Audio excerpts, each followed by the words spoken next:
Welcome to the Old Time Radio Superman Show from Boise, Idaho. This is your host, Adam Graham. Got any comments? Send them to me, adam@adamsweb.us.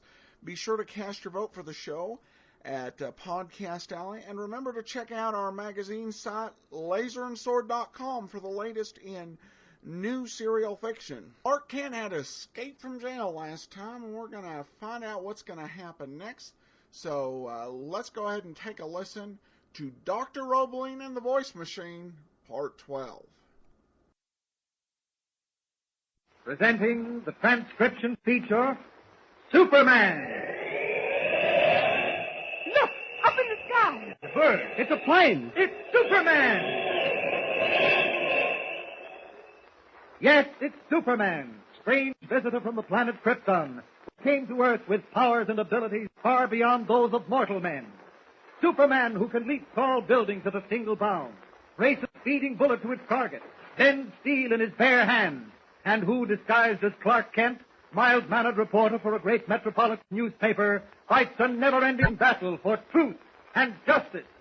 And now to our story.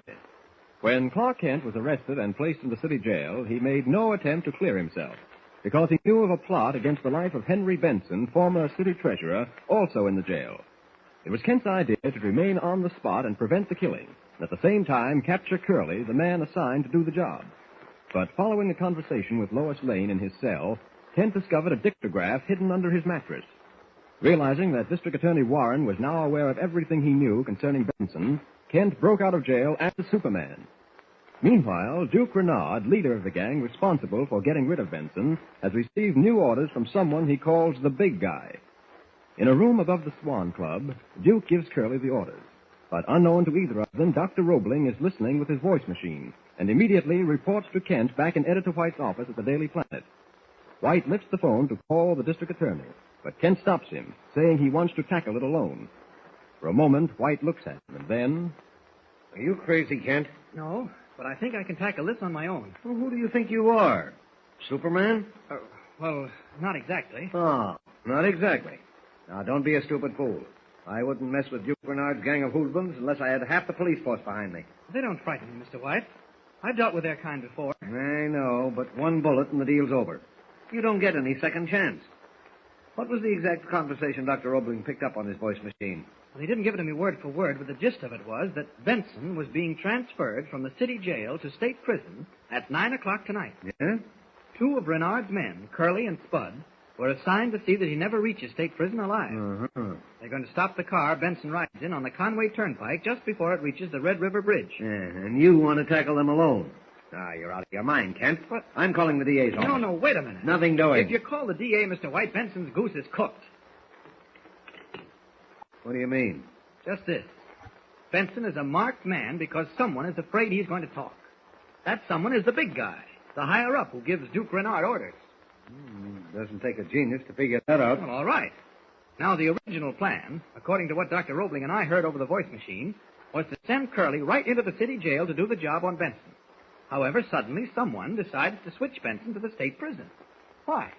Well, you tell me. I will tell you. It was Warren, the district attorney, who ordered Benson transferred after he heard me tell Lois Benson was on the spot, after he listened in to our conversation over the dictograph. Well, so what? Do you blame him for getting Benson out of the city jail and sending him someplace where he'd be safe? Well, after all, if anyone knows who robbed the city of that $1 million, Benson does. Dead men can't talk. Exactly. Now, the question is, how did Duke Renard learn Benson is being transferred to the state prison at 9 o'clock tonight? Who tipped him off? I never thought of that. Did the big guy tell him? If he did, who is the big guy? Kent, you don't think Warren... Well, it's happened before, hasn't it? 99% of city, state, and government officials are honest as the day is long. But every once in a while, a crooked one crops up. Ah, that's ridiculous, Kent. Warren can't have any connection with Renard. He was the one who got the indictment against Henry Benson. Well, he was the one who nabbed Renard in that building scandal and hooked him with a fat $85,000 fine. I know, but I still don't think it's safe to tell him too much. Not until we're sure. Sure of what? Well, sure of where we stand. If I can lay my hands on either Curly or Spud, or both of them, we might get some valuable information. As it is, we know that Renard uses some sort of identifying code when he talks to the big guy. You never told me about any code. Well, I just heard it once. But Dr. Roebling said he used it again this afternoon. What sort of code? I don't know yet. I haven't figured it out, but When Renard called the big guy this morning, the first thing he said was, "What are you getting for fish today?" Evidently, the big guy's identifying answer was all right, because Renard's next words were, "Okay, Chief." What are you getting for fish today? Yeah, Are you sure it's code? it must be. Dr. Roebling said the call this afternoon came to Renard, and his first words were, "The same price we got for thimbles yesterday." I'm beginning to think you and Roebling are ready for straitjackets. This is all on the level, Mr. White. That's why it's so important not to let any of our plans leak out, even to the district attorney. What's going on out there? I don't know. I'll see. There we are, mister. We tried to keep them out, Mr. White, but they pulled guns. Shut up. Wait a minute, you two. Just because you're wearing police uniforms, you have no right to bust in here. Oh, no? Who are you? I'm the editor of this paper, and... Place it's on him, Joe. Right? Keep your hands off me. Kent. Oh, so you're Clark Kent. No, my name is Elmer Brown. Don't kid me. Stick out your mitts. I tell you, my name is Brown. I heard him call you Kent. Come on. Don't resist. Let them arrest us. I'll sue them from here to Singapore. I'll make them pay through the nose. You wait and see. Okay, now hike. Go ahead, Joe, and clear that gang of rubbernecks out of the way. Stand back. All right, march, you Miss two. Barber, call my lawyer. Tell him to meet me at the district attorney's office.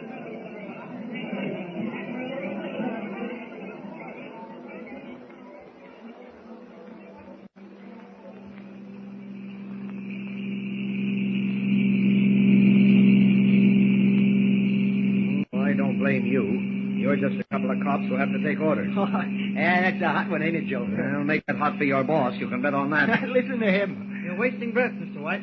They're not city policemen. What? No, and they're not taking us to the district attorney's office either. We're going in the opposite direction. You ain't so dumb, Kent. But why? What's the idea? Calm What down, right have you... Grandpa. Who are these men, Kent? Probably two of Duke Renard's boys. You know too much for your own good, Kent. Give it the gun, Joe. Okay.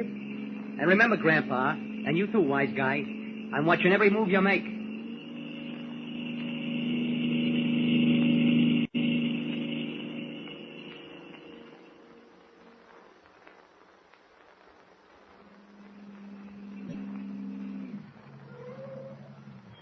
Okay, last stop. Get out. Where are we? Never mind, get out. Come on, Mr. White. Now, through that door up the steps. Lead the way, Joe. You follow him, Grandpa. If I didn't have these handcuffs on, I'd show you who's our grandpa. Yeah, I bet you're handy with your dukes. But right now, get going. You'd better, Mr. White. Open the door, Joe. Come on, stop stalling, move. Okay, inside. Here they are, Duke. Both of them. Nice work, Curly. Come in, gentlemen. Oh, so you're Curly. Yeah, I'm Curly. Any objection? That'll be enough. Get those uniforms off and wait outside, you and Spud. Okay.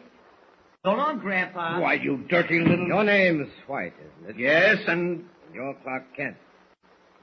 Sit down, both of you. I prefer standing. I said sit down. I guess you know who I am. I'm warning you, Renard. You're carrying things too far. I'm not a cheap politician who can be reached with a few dollars. I know your kind. You can't tell me to shut up. Shut up or I'll jam your tongue down your throat. Around here, I give the orders. Understand? Don't argue with him, Mr. White. No, it ain't smart. All right, but there'll be a reckoning. And when there is, you'll pay, and pay heavily.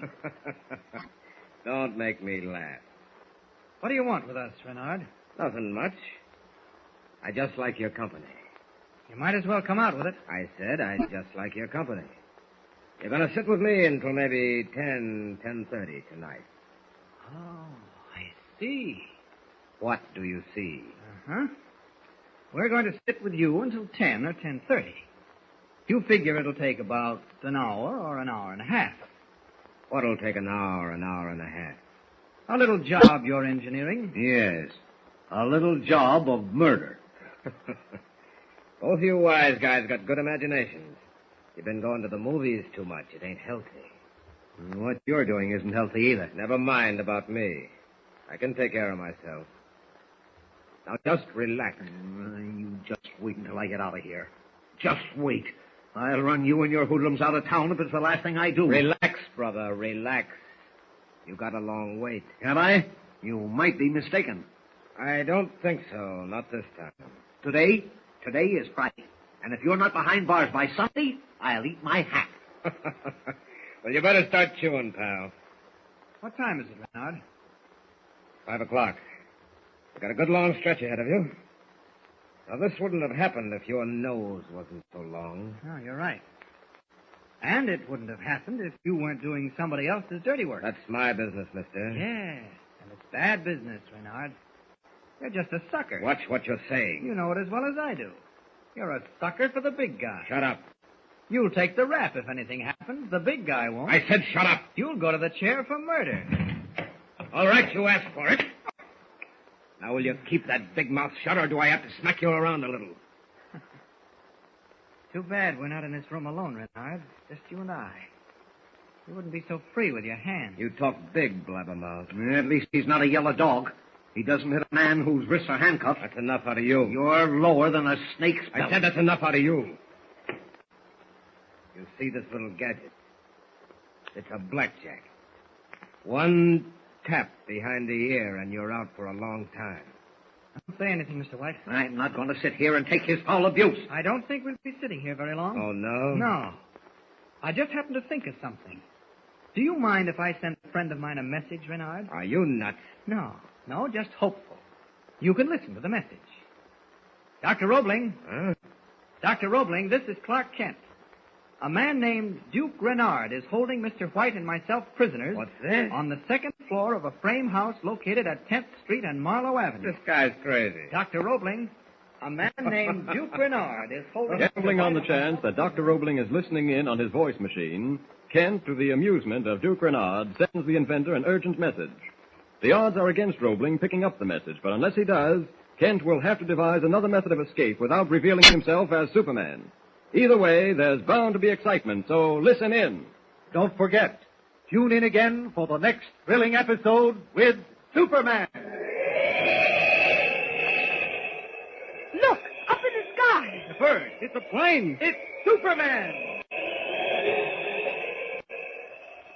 Superman is a copyrighted feature appearing in Action Comics magazine. If Dr. Roebling's not listening in, he looks kind of absurd.